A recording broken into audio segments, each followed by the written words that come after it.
Domethënia e jetës. Ti o i nën I jep vlerë dhe domethënie kësaj jete. Zanafilla e jetës mbi tokë është Ademi, paqja e Allahut qoftë mbi të, dhe Havaja, të cilët u krijuan nga Zoti me duart e tij. Zoti tha: O Iblis, ç'të pengoj ty që të mos porulesh në sejdë para atij që e kam krijuar vetë me duart e mia?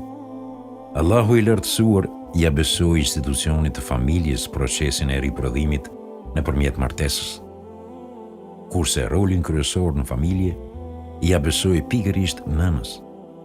Ajo që bën babai është depozitimi I spermatozoideve në mitrën e nënës, sa kaq ajo shërben si laboratori I jetës. Ti o nën je laboratori I jetës, ti mban mbi supe përgjegjësinë e vazhdimësisë së jetës mbi tokë. Ideja se nëna është laboratori I jetës I përforcoi asaj çdo muaj dhe kjo me prodhimin e një veze të gatshme për fekondim. Kjo shoqërohet me hormone, dhimbje dhe sekrecione të cilat shoqërohen me dhimbje. Prandaj nuk ka përse të vijë zor nga menstruacionet, të cilat nuk janë gjë tjetër përveç se forcimi I idesë se nëna është laboratori I jetës. Menstruacionet nuk ka përse të shihen si diçka e pistë dhe e ndotur. Kur profeti, paqja qoftë mbi të, u vendos në Medinë, pa që hebrejt e konsideronin gruan me menstruacione si të pistë. Sipas tyre, nëse ajo prekte diçka, sendi I prekur konsideroi I pistë dhe I papastër. Profeti, paqja qoftë mbi të, menjëherë filloi t'i prish këto skema sociale. Kështu, atë e shije shpeshherë duke lexuar Kur'an, me kokën e mbështetur në prehrin e Aishës, e cila ishte me menstruacione. Kur Aisha ishte me menstruacione, sa herë që ajo pinte ujë, profeti, paqja qoftë mbi të, pinte ujë me të njëjtën gotë dhe në të njëjtin vend ku kishte pirë Aisha. Kjo me qëllim që të thyente opinionin e krijuar për gruan me menstruacione. Një ditë, profeti, paqja qoftë mbi të, I kërkoi Ummu Selemes diçka. Ajo ju përgjigj: jam me menstruacione. Profeti, paqja qoftë mbi të, ja ktheu: po ti nuk I ke menstruacionet në dorë. Prandaj, hadithi se gratë kanë mangësi në fe interpretohet me faktin se gjatë menstruacioneve ato nuk falen dhe nuk agjerojnë si gjithë të tjerë. Pra, mangësia nuk ka të bëjë me besimin e saj. Menstruacionet shihen si pjesë e misionit të saj të fisut. Fakti që gratë nuk I kryejnë disa rituale gjatë ditëve të menstruacioneve ka të bëjë me vetë misionin e tyre.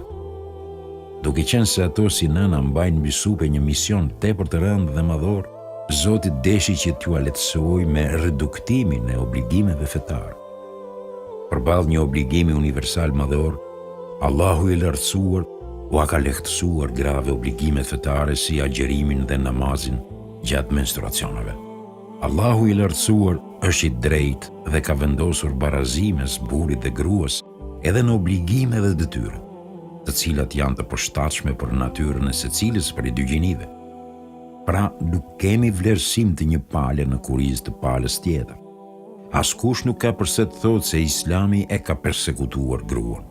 Bazuar në sa thamë, unë u drejtohem të gjitha të rejave, kur mos hiqni dorë nga të qenit nëna, kur mos pranoni të dilni nga natyra juaj. Mos u besoni atyre që thonë se t'jesh nën tashmë është modë vjetër, se duke qëndruar në shtëpi, gruaja unë janë mobiljeve që nuk dalin prej saj e tjerë.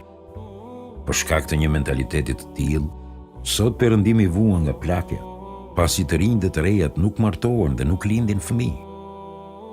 Ata kanë filluar të I rishikojnë të gjitha qëndrimet e tyre të mëparshme, saqë mediat u bëjnë reklam shtatzënive të yjeve të artit për të simuluar lindjet dhe jetën familjare. Ti o motër ke lindur për të qenë nën dhe nderi më I madh që mund të bëhet është të bëhesh nën. Kur mos e injoro nderin dhe privilegjin e madh që Zoti ka dhënë. Mos ja ul vlerat kësaj cilësie të fisme, duke u shoqëruar me djem jashtë kuadrit martesor. Mos prano të krijosh lidhje intime të ndaluara. Mos ju nënshtro motër orvatjeve që bëhen për shpëlarjen e trurit tënd. Ti ke lindur për të qenë nën, prandaj mos prano që të përdoresh nga të tjerët. Atyre motrave që janë fejuar ose janë në ditët e para të martesës, u bëj thirrje që të mos heqin dorë nga privilegji për të qenë nëna, me preteksin për ta shijuar jetën, për të ruajtur linjat e trupit. Nuk ka privilegj, nder dhe vlerësim më të madh se sa të bëhesh nën. Të qenit nën është caktuar edhe në librat hyjnor. Kështu, ne e frymëzuam nënën e Musait, jepi gjë atij. E çuditshme është se ndjenja për të qenë nën është një ndjenjë lindur te vajzat. Që fëmijë, femra fillon të pajiset me ndjenjat e mëmësisë. Kjo ndjenjë vazhdon të zhvillohet me rritjen moshë derisa të arrijë kulmin me shtatzanin dhe lindjen. Psikologët e zhvillimit e komentojnë faktin që vajzat e vogla janë shumë të dhëna pas kukullave, të cilat i veshin dhe përkujdesen për to, por vetë faktin se ato janë të lindura me ndjenjësinë e mëmësisë.